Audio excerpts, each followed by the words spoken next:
Hello students and welcome for Examganj. आज हम लोग बहुत इंटरेस्टिंग टॉपिक सीखने वाले हैं और इंटरेस्टिंग मैं कहूँ आपसे मित्रों तो आप ये कहोगे कि ये बहुत ही ज़्यादा ज़रूरी है और बहुत सारे बच्चों की ये रिक्वायरमेंट रहती है, उनको कन्फ्यूज़न भी होते रहते हैं समझने में। तो today we will discuss about a very fantastic and nice topic and also it is a part of our part of speech. हमारे पार्ट ऑफ स्पीच का पार्ट है। अभी तक उसमें जो भी 8 पार्ट ऑफ स्पीच थे उसमें से एक ये बढ़ा है article. Article we will discuss. Article को हम थारोली समझेंगे कि आर्टिकल क्या है और आर्टिकल का क्या अर्थ होता है। तो आर्टिकल का बच्चों अर्थ है उपपद। क्या है? उपपद। आर्टिकल का मतलब लेख भी होता है और वस्तु भी होता है, लेकिन यहाँ जब ग्रामर की बात करेंगे तो इसका मीनिंग हो जाएगा उपपद। इसीलिए इसको नहीं लिया जाता था अभी तक, पार्ट ऑफ स्पीच के फॉर्म में इसको नहीं लिया जाता था। इसीलिए बचपन से हम लोग पढ़ते आए कि 8 पार्ट ऑफ स्पीच होते हैं, लेकिन इसको एक इन्हांस किया गया। क्यों? क्योंकि उपपद ही है, लेकिन फिर भी ये पार्ट ऑफ स्पीच की अगर हम बात करें तो जो पार्ट ऑफ स्पीच होते हैं स्टूडेंट्स, उसके ये पार्ट हैं। मान लीजिए आप कोई भी सेंटेंस आप लिखते हो तो जितनी चीज़ें आपको ज़रूरत है, रिक्वायरमेंट है, आपने लिखा कि ही इज़ अ बॉय। अगर आपने ही इज़ अ बॉय लिखा तो ये आ जो है ये भी एक सेंटेंस का पार्ट है। और स्पीच का मतलब यहाँ स्टूडेंट सेंटेंस ही होता है। सेंटेंस से होता है कि जो स्पीच है उसका मतलब है सेंटेंस। तो अगर आप कोई सेंटेंस लिख रहे हो उसमें जितने भी पार्ट होते हैं वो भी इसके पार्ट होंगे। तो इसीलिए कुछ ग्रामर स्कॉलर्स ने अपना मत दिया, अपनी बात रखी और उनकी बात जस्टिफाई किया गया, उनकी बात को सही ठहराया गया कि हाँ उन्होंने सही कहा, इसको हमारे पार्ट ऑफ स्पीच का पार्ट होना चाहिए। तो अब जो मॉडर्न बुक्स आ रही है उसमें आर्टिकल को भी उसमें रखा जाता है, पार्ट ऑफ स्पीच के कॉलम में रखा जाता है और बच्चों को बताया जाता है कि 9 है। अब हमारे पास जो पार्ट ऑफ स्पीच है वो 9 पार्ट ऑफ स्पीच है। इनको उपपद बोलते हैं। कहने का मतलब था ये कि पूर्णतः ये पद है, ये चूंकि प्रोनाउन है, ये वर्ब फॉर्म है तो ये भी पद है, ये जो है ये भी पद है। इसको हम कहते थे कंप्लीट पद नहीं है, लेकिन चूंकि ये पार्ट ऑफ स्पीच यानी इसका एक अंग है इसीलिए इसको पार्ट ऑफ स्पीच में लिया गया है। इसका प्रोनाउंस जो होता है बच्चों वो आ होता है। क्या होता है? आ होता है। इसको हम ए नहीं बोलेंगे।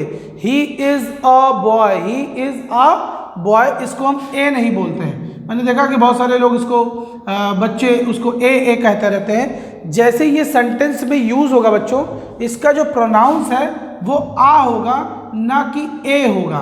तो और आप आगे से ध्यान रखोगे कि इसको हम जब भी प्रोनाउंस करेंगे he is a boy, she is a girl, कभी भी ए नहीं बोलेंगे। Okay, so let us start. Article के बारे में और भी हम लोग बहुत कुछ सीखेंगे बच्चों। आर्टिकल मतलब उपपद, और ये ए या एन अगर आ गया या द आ गया तो ये सारे भी उपपद में ही आते हैं। तो मूलतः भी 3 ही है जो आपको सीखने हैं उपपद के माध्यम से। तो हम आगे शुरू करते हैं। इसको मैं इरेज करूँगा।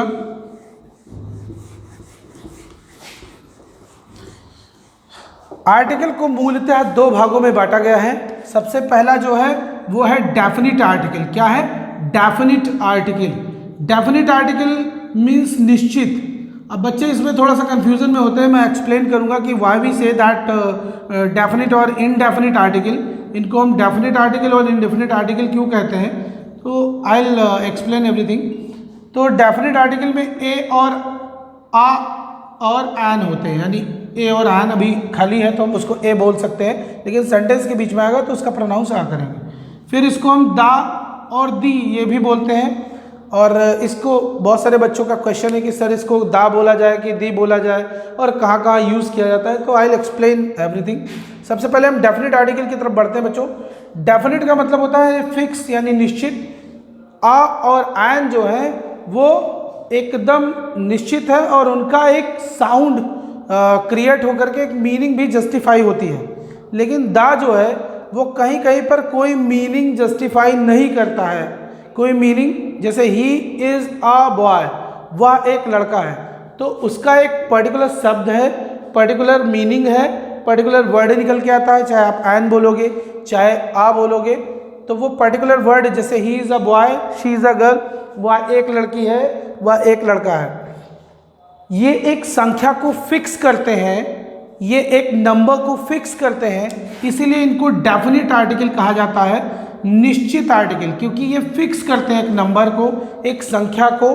जैसे हमने बोल दिया शी इज़ अ डॉक्टर या शी इज़ अ गर्ल, आपने बोला शी इज़ अ गर्ल, तो वह एक लड़की है। यहाँ पे आ जो है वो इस नंबर को फिक्स कर रहा है, डिटरमाइन कर रहा है, इसको डिटरमाइन कर रहा है स्टूडेंट, ये डिटरमिनर है यहाँ, वन थिंग वो इस ये डिटरमाइन कर रहा है, ये एक तरीके से इसको डिटरमाइन कर रहा है, और ये डिटरमिनेशन भी है, आर्टिकल भी डिटरमिनेशन में आते हैं, ठीक है। पर्टिकुलर इसको डिटरमाइन कर रहा है, फिक्स कर रहा है, नंबर से फिक्स कर रहा है, तो इसीलिए इसको हम डेफिनेट आर्टिकल कहते हैं। और दा चूंकि कोई रियल मीनिंग को नहीं रखता है और वो सेंटेंस में मतलब कहीं पे श्योरिटी है यूज़ करने की, कहीं पे नहीं भी है, तो इसीलिए उसको हम इनडेफिनेट में रखते हैं कि वो अनिश्चित है। आई होप कि आपको ये समझ में आ गया होगा कि डेफिनेट इनडेफिनेट हम क्यों कहते हैं। अब हम लोग सबसे पहले स्टडी करेंगे डेफिनेट आर्टिकल ए एन की, यानी आ और एन की।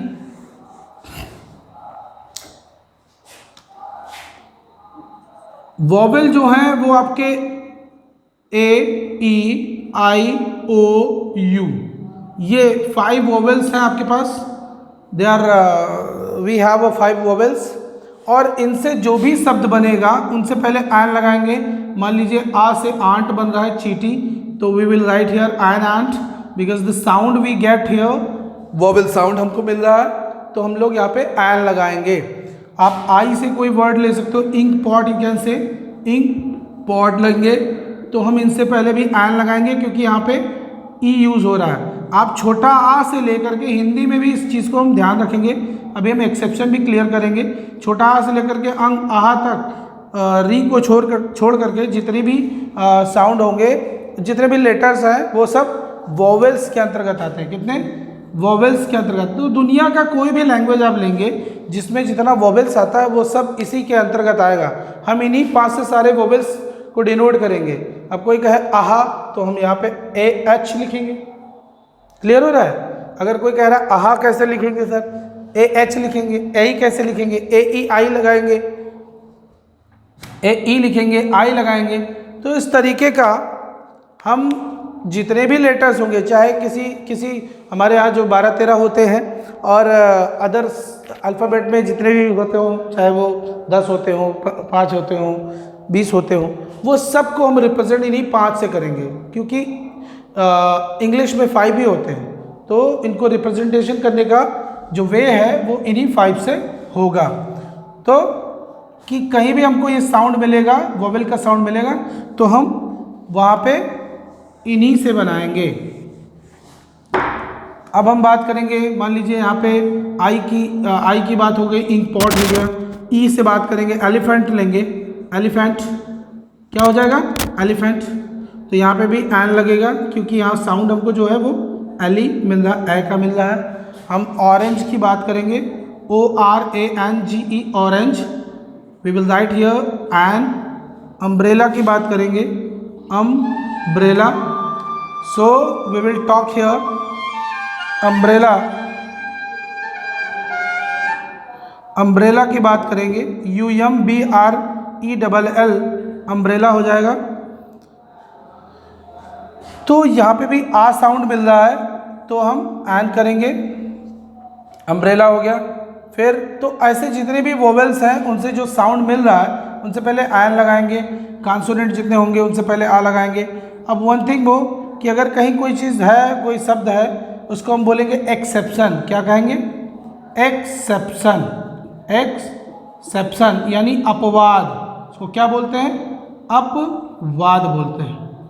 अपवाद है, कुछ अपवाद भी हैं। मान लो कोई शब्द है जो शुरू हो रहे हैं हमारे वोवेल से, लेकिन उसको हमको साउंड नहीं मिल रहा है, हमको साउंड नहीं मिल रहा है, तो हम वहाँ पे आ लगाएंगे, एन नहीं लगाएंगे। जैसे मान लीजिए आपका शुरू हो गया 1 रुपी नोट, 1 रुपी नोट, 1 रुपये का नोट। तो यहाँ पे जो साउंड मिल रहा है वो स्टूडेंट क्या मिल रहा है, हमको मिल रहा है वा का साउंड मिल रहा है। तो वा इज़ ये हमारा का से और ज्ञा तक जितने भी लेटर्स हैं उन सबको हम किस में मतलब कॉन्सोनेंट कहते हैं। तो ये वा जो है वो कहीं कॉन्सोनेंट के बीच का है, तो इसलिए यहाँ पे आ लगेगा, कभी भी हम एन नहीं लगाएंगे। फिर दूसरा आप ले लें one eyed man, one eyed man यानी एक आँख वाला आदमी, यानी उसको काना बोलते हैं। तो यहाँ पे अ लगेगा, अ वन आइड मैन, कभी भी हम एन नहीं लगाएंगे।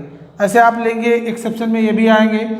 आप यहाँ पे देखें यूनिवर्सिटी हो गया, यूनिवर्सिटी हो गया, तो यूनिवर्सिटी में यहाँ पे या मिल रहा है, ये भी हमारा एग्जाम्पल है कॉन्सोनेंट का स्टार्टिंग का। तो उससे यूनिफॉर्म हो गया, यूनिफॉर्म हो गया, तो यहाँ पे भी हम नहीं लगाएंगे। तो जहाँ पे स्टूडेंट हमको साउंड नहीं मिलेगा, वो चाहे स्टार्ट हो वोवेल से, फिर भी अगर हमको साउंड नहीं मिल पा रहा है वोवेल का, तो we will not use an before that word. Is that clear? I hope that you have got very well. अब इसका जो एक्सेप्शन है वो स्टूडेंट कुछ उसके साथ भी है, ऐसा नहीं कि केवल वोवेल के साथ ही है। इस जो एक्सेप्शन है वो एक्सेप्शन कुछ हमारे कॉन्सोनेंट वर्ड के साथ भी है, कि वो स्टार्ट होते हैं कॉन्सोनेंट से बट साउंड वहाँ पे नहीं देते हैं। तो जैसे मान लीजिए आपने ऑनेस्ट मैन लिखा, तो इसका जो प्रोनाउंस है वो है ऑनेस्ट मैन, यहाँ पे अ लिख के ऐसे करते हैं, ठीक है, ये बिंदी नहीं होती है, ऑनेस्ट मैन। तो अ आ रहा है तो इसलिए एन ऑनेस्ट मैन लगाएंगे। आप एयर की बात करेंगे, उत्तराधिकारी, ठीक है, HEIR, तो यहाँ पे भी एन लगाएंगे, an air, an honest man, an air. इस तरीके का आपको वर्ड मिलेगा जहाँ पर। फिर आप एब्रीविएशन की बात करें, हम एब्रीविएट करते हैं, एब्रीविएशन, एब्रीविएशन मीन्स संक्षिप्त रूप हो जाता है किसी पद या नाम का संक्षिप्त रूप। अगर आप SP लेते हैं तो NSP बोलेंगे, क्योंकि इससे पहले जो S है उसका जो प्रोनाउंस है, जब कभी आप लेटर्स को सेपरेट साउंड के साथ प्रोनाउंस करते हैं तो वहाँ पर जो प्रोनाउंसिएशन निकलता है वो सबसे पहले ए का ध्वनि मिल रहा है, यानी ये जो है वोवेल के कॉलम का है, तो इसीलिए हम यहाँ पर एन लगाएंगे। ऐसे MP है, आप MP से पहले एन लगाओगे, ठीक है। MP जितने भी मतलब जो संक्षिप्त नेम आएंगे उनका आप चेक करिएगा कि M ऐसे लिखा जाता है, तो इनमें भी स्टार्टिंग में ए जो है वो आ रहा है M, इसको कभी यम नहीं बोलते हैं, मैंने देखा बहुत सारे लोग यम यम कहते रहते हैं। MP, SP, MA हो गया, NMA होगा। जहाँ पे भी साउंड हमको मिलेगा वो एब्रीविएशन में उसके साथ हम एन लगाएंगे, और जहाँ पे साउंड नहीं मिलेगा वहाँ पे हम आ लगाएंगे। तो आई होप कि you have understood very well. और दा का जो यूज़ है वो हम कल आपको क्लियर, मतलब नेक्स्ट वीडियो में क्लियर करेंगे। नेक्स्ट वीडियो में हम आपको क्लियर करेंगे दा का यूज़, उसमें केवल दा के यूज़ ही हम आपको बताएंगे। तो आई होप कि आपको ए और एन का यूज़ समझ में आया। अगर इससे जुड़े कोई भी क्वेश्चन आपके मन में, you can ask to me, आप पूछ सकते हो कि sir what is the question, मतलब tell me this problem and I have some question about article. Thank you and